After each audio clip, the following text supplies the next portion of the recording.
Olá pessoas, esse é um vídeo de correção comentada da nossa atividade 1 da quarentena. Esse vai ser o primeiro de uma sequência de vídeos de correção comentada das atividades que foram passadas para vocês ao longo aí desses quase 2 meses de quarentena, tá certo?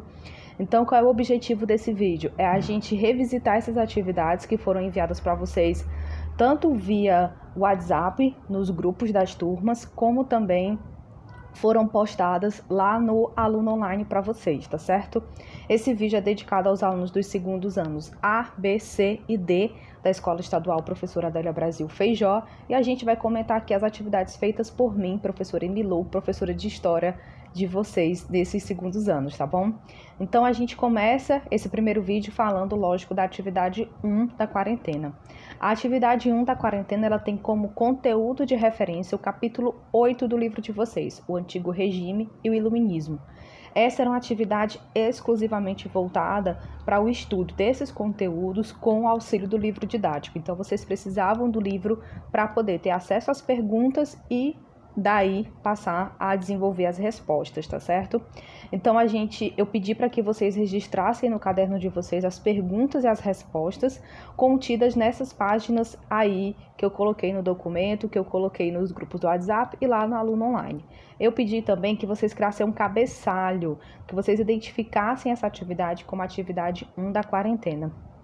Essa identificação, pessoal, ela vai ser muito importante quando do nosso retorno às aulas presenciais, porque elas vão facilitar a gente a organizar melhor esse material de estudo que a gente deu conta nesse período da quarentena e a gente poder transformar isso em uma nota formativa para vocês. Além de ajudar vocês também a se organizarem nesse momento tão complicado, que eu imagino que seja, que eu sei que é, esses estudos domiciliares. Então, você tem essa sequência, atividade 1, atividade 2, atividade 3, tudo registrado, tudo bonitinho no seu caderno, facilita você organizar a sua mente e saber aquilo que você tem que dar conta, né? Aquilo que você tem que estudar ou aquilo que você já resolveu, tá bom? Então, a gente começa falando aí da pergunta da página 99 da seção Investigando. Era apenas uma questão e ela perguntava o seguinte: como vimos, o poder do governante absolutista foi justificado por alguns pensadores por sua origem divina ou pelo contrato social. Nos dias atuais, como se justifica o poder dos governantes em nosso país? Então, o que eu queria que vocês percebessem com essa atividade é que, primeiro, a gente vai ter teóricos, do jeito que a gente vai ter teóricos que vão questionar o poder dos reis, a gente vai ter também teóricos que vão justificar o poder desses reis. Na página 99, a gente tem dois grandes teóricos justificadores do poder do rei. A gente tem o Thomas Hobbes, que vai propor essa ideia do contrato social, e a gente tem o Jacques Bossuet, que vai falar desse direito divino dos reis. Mas a questão perguntava nos dias atuais, como que se justifica esse poder? Atualmente, em regimes democráticos, como o do nosso país, o poder dos governantes, em teoria, é baseado na vontade popular, expressada por meio das eleições, da qual os governantes eleitos seriam os representantes legítimos, né, dessa vontade popular.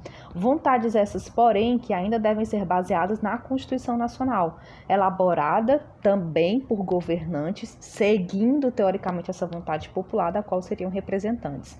Mas, lógico, a gente sabe que há várias interpretações econômicas, políticas aí que permeiam essa representatividade dos nossos governantes. Atualmente, porém, também não existem só regimes democráticos, né? Ainda existem governantes no mundo que exercem seu poder a partir do controle militar, do controle ideológico, fortemente apoiado, ancorado nas questões de poder econômico, tá? A página seguinte que eu solicitei que vocês fizessem era a página 100, a seção Interpretar Fonte. Nessa seção, a gente tem duas questões baseadas no texto O Rei Define Seu Poder. Então, tinha lá um quadradinho com esse texto, seguido dessas duas questões. A primeira questionava o seguinte: segundo o texto de Luís XIV, qual era a fonte da autoridade do rei? Então, no próprio texto, a gente vai encontrar essa resposta. A fonte da autoridade do rei era Deus. Então, o Luís XIV vai se apoiar naquela filosofia do Jacques Bossuet de dizer que existia uma justificação divina para o poder dos reis. Segunda questão, Luís XIV também compara a sociedade ao organismo humano. nessa comparação, qual era o papel do rei e dos demais membros da sociedade. Essa é uma das partes mais interessantes desse texto da página 100.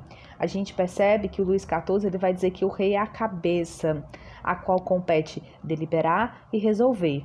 Os demais membros da sociedade formavam o restante do corpo, né? Braços, pernas, que deveriam simplesmente obedecer às ordens recebidas da cabeça e executá-las. Ou seja, não existia questionamento aí dentro dessa estrutura, né, formada pelo Luís XIV e pelos reis da Europa em geral, tá? Seguindo, página 102, de novo a seção Interpretar Fonte. Vocês teriam uma única questão, só que com 3 itens, baseadas no texto, na fonte, O Liberalismo Político de Locke. Então, lá na página 102, a gente vai ter um texto do Locke e a gente tem esses questionamentos. Sobre o texto de John Locke. Como seria o ser humano em estado de natureza? De acordo com Locke, seria naturalmente livre, senhor absoluto de sua própria pessoa e de suas posses, tendo apenas a lei da natureza como regra, tá? Então, essa é a ideia de ser humano em estado natural, em estado da natureza, de acordo com John Locke. A sua única preocupação seria a sua pessoa e as suas posses. A que problemas o ser humano estaria exposto nesse estado de natureza? Aí o Locke vai dizer, porém, toda essa liberdade, ela tem um problema, ela tem um perigo. Como todos teriam sido igualmente livres nesse estado de natureza, teriam tido dificuldades decorrentes, por exemplo, na invasão de terceiros, isto é, da vontade ou ação dos outros. Aí esse pensamento do John Locke faz muita gente lembrar aquele conceito de liberdade, né? A minha liberdade vai até o limite da liberdade do outro, né? Essas coisas que o Locke as filosofias em torno do pensamento do John Locke vão desenvolvendo. Para vocês perceberem quanto que o iluminismo ainda se faz presente nos dias atuais, quanto que ele é fundamental para o nosso pensamento contemporâneo. Como se justificam a origem e a instituição das sociedades? Então, baseado nessa imagem desse homem natural, né? Desse homem livre em meio à natureza, sofrendo aí não das suas vontades, mas das vontades dos outros, o Locke vai dizer que como a fruição da liberdade natural do ser humano acabava sendo incerta no estado de natureza, para poder conservar a própria vida, a sua liberdade, os seus bens, né, a propriedade privada, ele vai chamar de propriedade privada, o ser humano acabou se juntando em sociedade com outros e aí, então, estabelecendo essas regras de convívio, digamos assim, na verdade. Seguindo, página 103, nova seção Interpretar Fontes. Aqui a gente tem um texto chamado de A Divisão dos Poderes, um texto do filósofo iluminista Montesquieu. E aí, baseado, depois da leitura desse texto, você iria responder. Segundo o texto de Montesquieu, quais são os 3 poderes do Estado e qual é a função de cada um deles? Então, a gente vai ter aí, os poderes mencionados do texto são o executivo, que tem a função de ordenar a execução das leis, o legislativo, com a função de fazer, de elaborar as leis, e o judiciário, que julga os conflitos entre os cidadãos. Então, esses são os 3 poderes citados por Montesquieu, os 3 poderes que a gente ainda continua identificando nas nossas estruturas sociais até hoje, né? Em que situações o Montesquieu vai dizer que não há liberdade? Para o Montesquieu, essas liberdades estão profundamente relacionadas a essa questão da divisão dos poderes, né? Ou seja, a liberdade desaparece quando não há separação entre esses 3 poderes, entre o executivo, o legislativo e o judiciário. E a gente vai lembrar muito bem que o que eram as monarquias na Europa nesse momento eram exatamente a junção desses 3 poderes na figura única da pessoa do rei. Então aqui a gente tinha uma profunda unidade entre esses poderes e o Montesquieu vai dizer que isso não é liberdade, isso não é uma sociedade livre. Nós não somos cidadãos livres se convivemos em uma sociedade como essa, tá certo? Página 104, seção Interpretar Fontes de novo, mais uma questão, dessa vez baseada para a gente conhecer um pouquinho do pensamento materialista, né, do Diderot, presente no Diderot. Uma das características da reflexão iluminista foi sua independência em relação à tradição religiosa. Como isso se expressa no texto do Diderot, né, do iluminista Diderot? a gente percebe que uma das formas que o Diderot encontra de expressar essa defesa do materialismo é expressar-se por meio do seu ceticismo, ou seja, da sua total descrença em relação à existência de algo além da matéria, ou seja, da sua descrença na ideia do espírito e, portanto, afirmando o seu materialismo. Ou seja, para entender a humanidade, para entender as nossas relações sociais, era preciso pensar na materialidade da nossa existência, tá certo?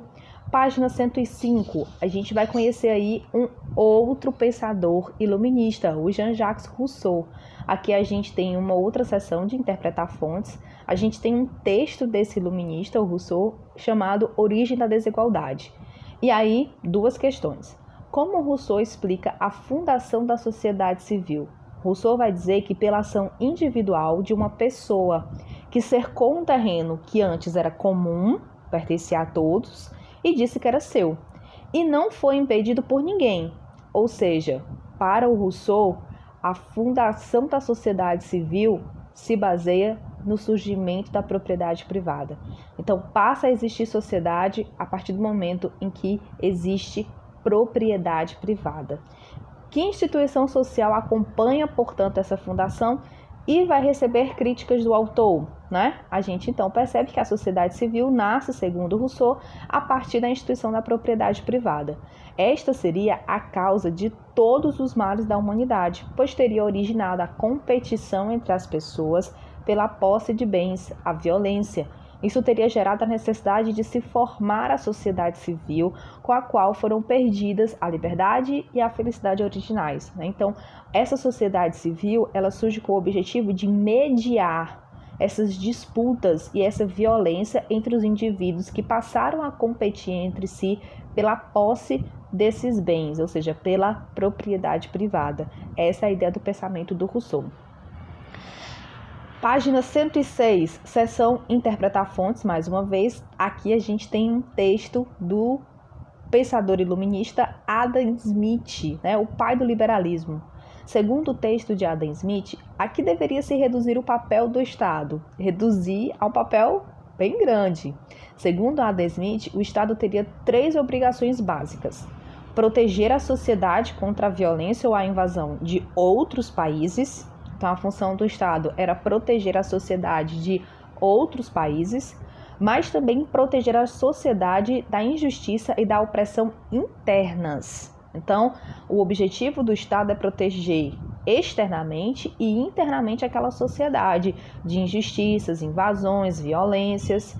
E, para isso, seria necessário que esse Estado mantivesse e construísse obras que seriam de interesse geral, mas que não interessem aos particulares.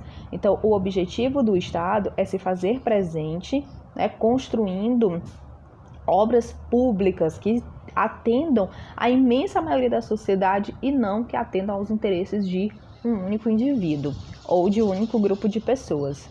De acordo com Adam Smith, qual é a relação entre as obrigações do Estado e a ideia de liberdade econômica? É muito interessante essa discussão do Adam Smith, porque muita gente interpreta esse papel do Estado como algo que vai acabar com a liberdade econômica. E o Adam Smith diz que muito o contrário.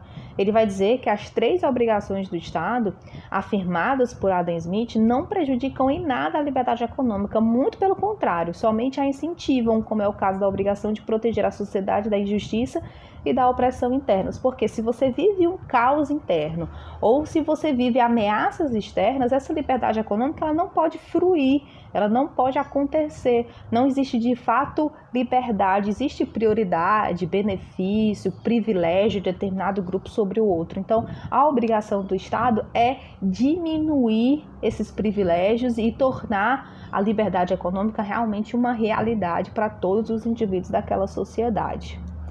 Pessoal, essa era a nossa atividade, 10 questõezinhas muito rápidas, muito simples, porque era só ler aqueles pequenos textos e responder as questões.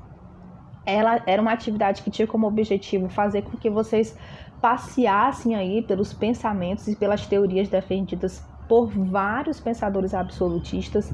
Então a gente passou por Diderot, Montesquieu, Rousseau, tá certo? O próprio Adam Smith. E o objetivo é que vocês conhecessem esses teóricos e entendessem que o pensamento desses indivíduos, como que eles se fazem presentes na nossa sociedade, como que eles foram a fonte originária para discussões filosóficas, políticas, econômicas, até os dias de hoje, né? Como que esses caras foram interpretados, criticados, reinterpretados, tá certo? Mal interpretados.